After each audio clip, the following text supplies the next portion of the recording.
Okay, so in this, we need to let them know this is the Hazel Moon Festival is a music festival, and so the character is Mrs. Casimir is going to be in this scene, as well as our heroine protagonist, November. So she's, and she is about to go to this Hazel Moon Festival, sort of similar to a Summerfest, but different Kind too. of like Summerfest meets the Renaissance Fair. Yeah, Summerfest meets the Renaissance Fair. So it's a little different.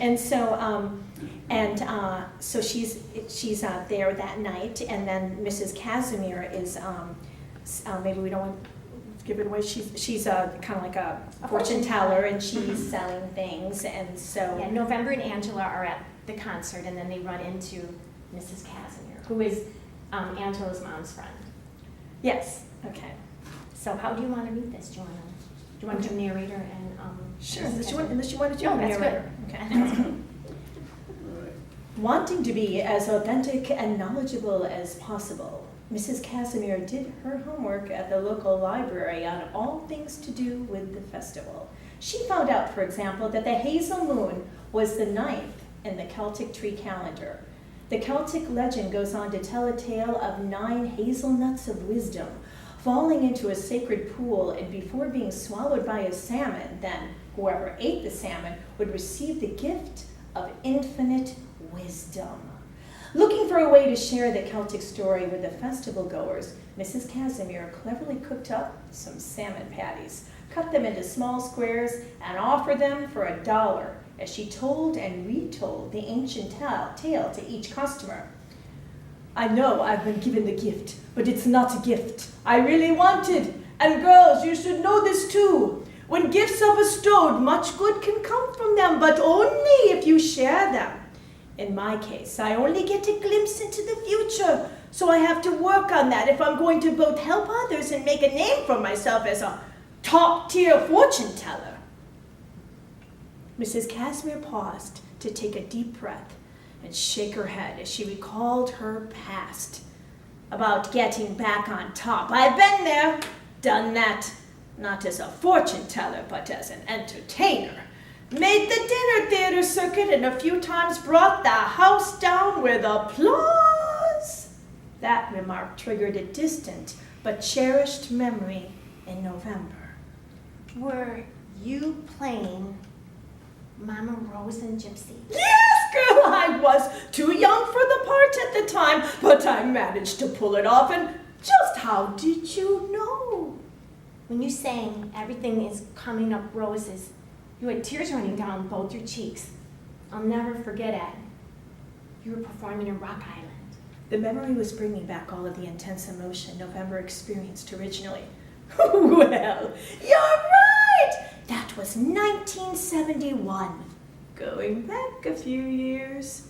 Just then, a brisk wind began circling around them and kept closing in as if they were inside a small tornado.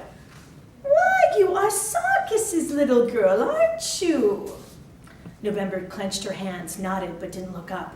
What? I remember. Now he called you Novi. I can still see your French pigtails and that yellow smiley face t-shirt you were wearing. Yes, you were there. Mrs. Casimir raised her open hand in preparation for a slap me 5, and November reciprocated. November's father had introduced her to the magical and mystical world of live performance art at a young age. When her household chores were done, he'd take her in search of musicians doing their thing in real time. Sometimes it would just be a soloist on the corner playing a harmonica.